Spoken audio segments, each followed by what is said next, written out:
Hey guys, welcome back to our channel. இன்னைக்கு நம்ம சேனலில் ரோலர் கோஸ்டர் எபிசோட் 2 பார்ட் 1 தான் பார்க்க போகிறோம்.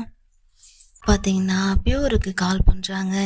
எதுக்காகனா சும்மா ஒரு ரிலேஷன்ஷிப்பை பில்ட் பண்ணலாமே அப்படின்னு சொல்லிட்டு அப்பப்போ தினமும் கால் பண்ணுறத வழக்கமாக வச்சுருக்காங்க. அன்னைக்கு கால் பண்ணும்போது கூட வாட்டர் சர்ப்ரைஸ்னு சொல்லும் போது ஏன் நானும் அவங்களுக்கு கால் பண்ணக்கூடாதா அப்படின்னு சொல்லிட்டு லாஃப்ட் கேட்க, அதுக்கு பியூரு அதனால் என்ன, எனக்கு நீ கால் பண்ணது உண்மையிலே ரொம்ப பிடிச்சிருந்துச்சு அப்படின்னு சொல்கிறாங்க. இது மட்டும் இல்லாமல் லாஃப்ட் என்ன சொல்கிறாங்கன்னா, எனக்கு ஒரு ஞாபகம் வந்துச்சு, அதனால தான் கால் பண்ணேன்னு சொல்கிறாங்க. சொன்னதுமே ஒரு செகண்ட் அப்படியே ஸ்டன் ஆகி பியூர் யோசிக்கிறாங்க. என்னாச்சு, நான் கால் பண்ணதுனால ஏதாவது டிஸ்டர்ப் ஆகிட்டியான்னு சொல்லி கேட்டா, அதெல்லாம் ஒன்றும் இல்லை, தாராளமாக நீ கால் பண்ணலான்னு சொல்கிறாங்க. அப்போ உங்களோட அசிஸ்டண்ட் வேலை விஷயமா ஏதோ பேச வராங்க. அதை கூட அவாய்ட் பண்ணிவிட்டு லாஃப்ட் கூட பேசுகிறாங்க. அதை காதில் வாங்கின லாஃப்ட்டு, இல்லை நீ ஒர்க்கை பாரு, நான் கிளம்புறேங்கிற மாதிரி சொல்கிறாங்க. ஓகே பாய்ன்னு சொன்னதும் தினமும் நான் இதே டைமுக்கு கால் பண்ணுவேன்னு சொல்லிட்டு தான் லாஃப்ட்டு ஃபோனையே வைக்கிறாங்க. அதுக்கப்புறம் பார்த்தீங்கன்னா பியூரு ரொம்பவே பிஸியாக இருக்காங்க. எதில் பிஸின்னா, அவங்களுடைய இந்த பாட்ரி ஒர்க்லாம் பண்ணிகிட்டு இருந்தாங்க இல்லையா, பாட்ரி ஒர்க்கு, பெயிண்டிங்ஸ், இது எல்லாத்தையுமே நிறையா செஞ்சுக்கிட்டு இருக்காங்க, அரேஞ்ச் பண்ணிகிட்டு இருக்காங்க. இவ்வளோ அரேஞ்ச்மெண்ட்ஸு எதுக்காக இதெல்லாம் செய்கிறாங்கன்னு பார்த்தீங்கன்னா, அவங்க ஒரு வைக்க போகிறாங்க. ஸோ அந்த எக்ஸிபிஷனில் இந்த திங்ஸ்லாம் கொண்டு போய் வைக்கணுன்னு அவ்வளோ பெயிண்டிங்ஸு, அவ்வளோ பாட்ரி செஞ்சு வச்சுருக்காங்க. இது எல்லாத்தையும் பற்றி அசிஸ்டண்ட் கிட்ட சொல்கிறாங்க. அவங்களும் அதை நோட் பண்ணி ஓகே மேம் செஞ்சிடறேன்னு சொல்லிட்டு அவங்களும் கிளம்புறாங்க. இன்னொரு பக்கம் பார்த்தீங்கன்னா, நம்ம லாஃப்ட்டு ஒரு பொண்ணை மீட் பண்ண வந்திருக்கு. என்னடா இன்னொரு பொண்ணையுமா அப்படின்னு சொல்லி பார்த்தா, இந்த பொண்ணு அந்த மாதிரி பொண்ணு கிடையாது, இவங்களுடைய க்ளோஸ் போல். என்னாச்சு, ஏன் இவ்வளோ லேட்டுன்னு சொல்லி கேட்கும்போது, வந்ததுலேருந்து அந்த பொண்ணு கதையாக சொல்லுது. குழந்தைங்கள தூங்க வச்சேன், ஹஸ்பண்டை தூங்க வச்சேன், இப்போ வந்திருக்கேன்னு சொன்னதும் இவ்வளோ சிரிச்சுக்கிட்டே காதில் வாங்குறா. என்னடா வாழ்க்கைங்கிற மாதிரி. சரி, விஷயம் இல்லாமல் என்னை கூப்பிட்ருக்க மாட்டியே, என்னாச்சு அப்படின்னு சொல்லி கேட்கும்போது, விஷயம் இருக்குது, ரொம்பவே பிடிச்சிருக்கு, அந்த பொண்ணு நான் லைக் பண்ணுறேன், ஏன் லவ் கூட பண்ணுறேன்னு சொன்னதும், என்னது உனக்கு ஒரு பொண்ணை பிடிச்சிருக்கான்னு சொல்லிட்டு லாஃப்ட்டை பார்த்து ஷாக் ஆகுறாங்க அவங்க. அதுக்கு லாஃப்ட் என்ன சொல்லுதுன்னா, பொண்ணு பிடிச்சிருக்கு, ஆனால் அந்த பொண்ணுக்கு இன்னொரு பொண்ணு பிடிச்சிருக்கு, அந்த பொண்ணோட ரிலேஷன்ஷிப்லேயே அவள் ஸ்டக் ஆகி நிற்கிறா, நோன்னு சொல்லாமல் எஸ்ன்னு சொல்லாமல் ரெண்டுக்கும் நடுவில் நின்றுட்டுருக்கா, எப்படி அவளை என் வழிக்கு கொண்டு வரேன்னு எனக்கு தெரியலன்னு சொல்லிட்டு லாஃப்ட்டு புலம்புது.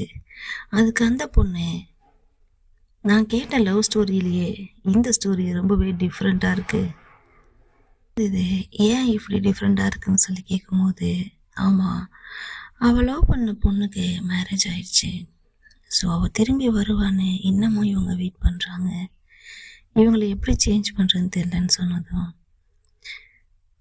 ஒரு பக்கம் சந்தோஷமாக இருந்தாலும் இந்த மாதிரி போய் மாட்டிக்கிட்டேன்னு கஷ்டமாக தான் இருக்குது, ஆனால் எனக்கு தெரிஞ்சு கண்டிப்பாக அவங்க ஒன்று லவ் பண்ணுவாங்க, ஒன்றை போய் பிடிக்காம போகுமாங்கிற மாதிரி அந்த பொண்ணும் சொல்கிறாங்க. அதுக்கப்புறம் 2 பேரும் ரெஸ்டாரண்ட்லேருந்து கிளம்பிடுறாங்க.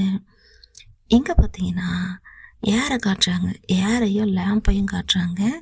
அப்போது ஏர் எங்கேயும் வெளில கிளம்புறாங்க போல். அதை பார்த்த ஹஸ்பண்ட் என்ன சொல்கிறாருன்னா, நெக்ஸ்ட் வீக் நம்ம வீட்டில் பார்ட்டி இருக்குது, ஸோ ஃப்ரீ பண்ணிக்கன்னு சொன்னதும், ஓகே அதுக்கு தகுந்த மாதிரி என் ஷெடியூலை நான் சேஞ்ச் பண்ணிக்கிறேன்னு சொல்லிட்டு யாரும் சொல்கிறாங்க.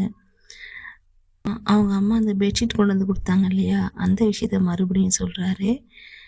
இன்னொரு விஷயமும் சொல்கிறாரு, இன்றைக்கி நான் வீட்டுக்கு வர லேட் ஆகும், சீக்கிரம் வரமாட்டேங்கிற மாதிரி சொல்கிறாரு.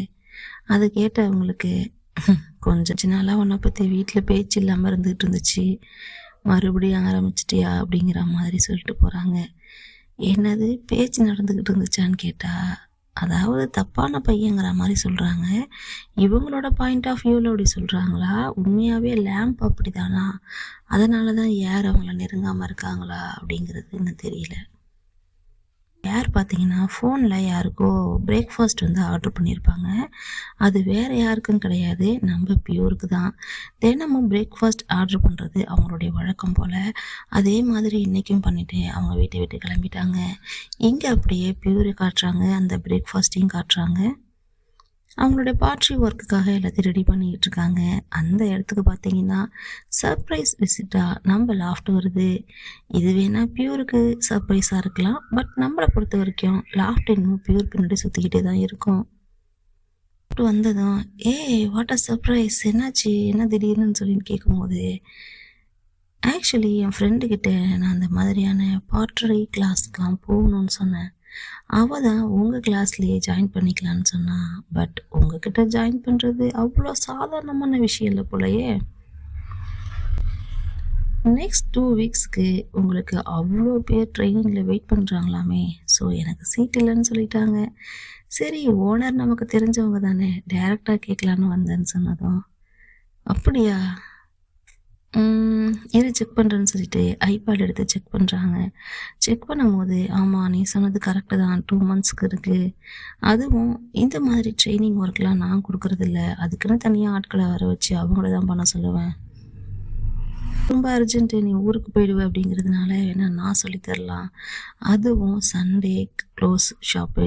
ஸோ மற்ற டைமில் தான் கற்றுக்க முடியும் அப்படின்னு சொல்லிட்டு அவங்க சொல்ல, அதை காதில் வாங்கின லாஃப்ட்டுக்கு ரொம்ப ஹாப்பி ஆகிடுது. ஸோ நான் ரொம்ப ஸ்பெஷலுங்கிறதுனால நீங்களே சொல்லி தரீங்க. அதுவும் உங்களுடைய இந்த மாதிரியான டைமில், ரொம்ப கஷ்டமான டைமில் கூட எனக்கு பண்ணுறீங்கன்னு சொல்லிட்டு கேட்குறாங்க. அப்படிலாம் ஒன்றும் இல்லை, நீ எனக்கு தெரிஞ்சவ அதனால் பண்ணுறேன் அவ்வளோதான்னு சொல்லிட்டு அவங்க கிளாஸ் ரூமை கொண்டு போய் காட்டுறாங்க. அதாவது அந்த பெயிண்டிங்ஸ் ஆர்ட் ஒர்க்லாம் பண்ணியிருந்தாங்க இல்லையா, அங்கே கொண்டு போய் லாஃப்ட்டு கூட்டு போய் காட்டுறாங்க. லாஃப்ட்டும் அதை பார்த்ததும், என்ன இவ்வளோ திங்ஸ் வாங்கி வச்சுருக்கீங்க, என்ன இவ்வளோ திங்ஸ் செஞ்சு வச்சுருக்கீங்க, எதுவுமே சேல் ஆகலையான்னு சொல்லி கேட்டா, இல்லை இதெல்லாம் எக்ஸிபிஷனுக்காக வச்சுருக்கோம், அதுக்காக தான் ரெடி பண்ணிக்கிட்டு இருக்கோம். பெயிண்டிங்ஸ் ஆர்ட் ஒர்க்ஸ் எல்லாமே ரெடி ஆகிட்டுருக்கு. ஒரு இடத்துல சூப்பராக ப்ரெசென்ட் பண்ணுங்கிறது தான் என்னோட ஆசைன்னு சொல்லிட்டு அவங்களும் சொல்கிறாங்க. பெயிண்டிங்கையும் ஆர்டர் கொடுத்துட்டு அப்படியே சுற்றி முற்றி பார்த்துக்கிட்டு இருக்கும்போது ஃப்ளவர் வாஸ் இருக்குது. அதை பார்த்ததும், வாவ் இது செம்மையாக இருக்கேன்னு சொல்லிட்டு சொன்னதும், அதுக்கு நான் மதர் வாஸ்ன்னு சொல்லிட்டு பேர் வச்சுருக்கேன். என்னென்னு தெரில, எனக்கு அது ரொம்ப பிடிச்சிருந்துச்சு. ஆனால் வேறு யாருக்குமே அது பிடிக்கவே இல்லை. அது ஏனே தெரில, சோல்ட் ஆகவே இல்லை இருக்குன்னு சொல்லிட்டு அவன் சொல்கிறான். அதுக்கு தான் நம்மளால் என்ன பண்ணுறாங்கன்னா, இதை நானே வாங்கிக்கிறேன், எங்கள் அம்மாவுக்கு ஃப்ளவர் வாஸ்னால் ரொம்ப பிடிக்கும். ஸோ சரியான இடத்துல சரியான நேரத்தில் டெலிவரி பண்ணிடுங்கன்னு சொல்லிட்டு அவங்களும் அந்த இடத்த விட்டு கிளம்பிடுறாங்க. அதுக்கு கூட உனக்காக டிஸ்கவுண்ட் பண்ணுறேன்னு சொன்னதும், அது என்னது இது எனக்காக டிஸ்கவுண்ட் எல்லாத்துலேயுமேன்னு சொல்லிட்டு ரொம்பவே ஹாப்பியாக இருக்கு. யாரும் சேர்ந்து லஞ்ச் சாப்பிட்றாங்க. சாப்பிட்டுட்டு இருக்கும்போதே லாஃப்ட்டு சொல்கிறா, எனக்கு இது ரொம்பவே பிடிச்சிருக்குங்க பாஸ்தான்னு சொல்லிட்டு, இந்த மாதிரி எங்கெல்லாம் டேஸ்டியான ஐட்டம் கிடைக்குமோ அங்கெல்லாம் நான் அவனை கூப்பிட்டு போகிறேன்னு சொல்லிட்டு யாரும் சொல்கிறாங்க. அதுக்கு லாஃப்ட்டு, நான் கொடுக்குறேன்னு சொல்லிட்டு பணம் கொடுக்க வந்தா, நோ எல்டர் ஒன் தான் கொடுக்கணும், யார் பெரியவங்களோ அவங்க தான் கொடுக்கணும், நான் தரேன், நெக்ஸ்ட் டைம் வேணால் நீ பே பண்ணுன்னு சொல்லிட்டு அவங்க கொடுத்துக்குறாங்க. சரி வீட்டுக்கு போகலாமான்னு சொல்லி கேட்டால், இல்லை நீங்கள் கிளம்புங்க, நெக்ஸ்ட் டைம் ஷாப்பிங் வேணால் என் கூட சேர்ந்து வரலாம், நான் இன்னும் ஒரு சில திங்ஸ்லாம் வாங்க வேண்டியது இருக்குது, என்னுடைய மெய்டு என்னுடைய ஹோட்டலில் உள்ளவங்களுக்கு அந்த மாதிரி வாங்கணும், ஸோ நான் அதெல்லாம் வாங்கிக்கிட்டு போகிறேன்னு சொன்னதும், சே எவ்வளோ கைண்டான பர்சன், மெய்டுக்கெலாம் பர்சன் பண்ணிட்டு போகிறீங்க அப்படின்னு சொல்லிட்டு யாரும் அவங்கள கிண்டல் பண்ணிட்டு போகிறாங்க. அப்போ தான் பியூர்கிட்டேருந்து மெசேஜ் வருது, இவங்க ஒரு ஃப்ளவர் வாஸ் கேட்டிருந்தாங்க இல்லையா, ஸோ அதை நாங்கள் டெலிவரி பண்ணிட்டோம், பேக் பண்ணிட்டோம், நீங்கள் எப்போ வேணாலும் எடுத்துக்கலாங்கிற மாதிரியான மெசேஜ் தான் இப்போ அவங்க ஃபோனுக்கு வருது. அதை பார்த்ததும், நீங்கள் சாப்பிட்டாச்சான்னு சொல்லி கேட்டு 2 பேரும் அப்படியே கொஞ்சம் நேரம் கடலை போடுறாங்க. சரி வெளில கிளம்பலான்னு சொல்லிட்டு ஹோட்டலை விட்டு வெளில போகும்போது அங்கே ஒரு சில திங்ஸ் வாங்குறதுக்காக வச்சுருக்காங்க. அதில் காஃபி மேக்கர் மிஷினும் வச்சுருக்காங்க. ஸோ அதில் ஒன்று வாங்கலான்னு சொல்லிட்டு லாஃப்ட்டு அதையும் பார்த்துக்கிட்டு இருக்காங்க. பார்க்கும்போது அந்த இடத்துல பியூரை கவனிக்கிறாங்க. பார்த்ததும் 2 பேருக்கும் ஆச்சரியமாக இருக்குது. ஏய் நீ என்ன இங்கே பண்ணுற அப்படின்னு சொல்லிட்டு, இல்லை நான் ஒரு காஃபி மிஷின் வாங்கலான்னு சொல்லிட்டு இப்படி பார்த்தா நீங்கள் இருக்கீங்கன்னு சொல்லிட்டு 2 பேரையும் பார்க்குறா. அப்படியே 2 பேருக்கும் ஹாயின்னு சொல்கிறா. அதோட இந்த பாட்டு முடிஞ்சிச்சு. நெக்ஸ்ட் பார்ட்டில் மறுபடியும் மீட் பண்ணலாம். தேங்க்யூ.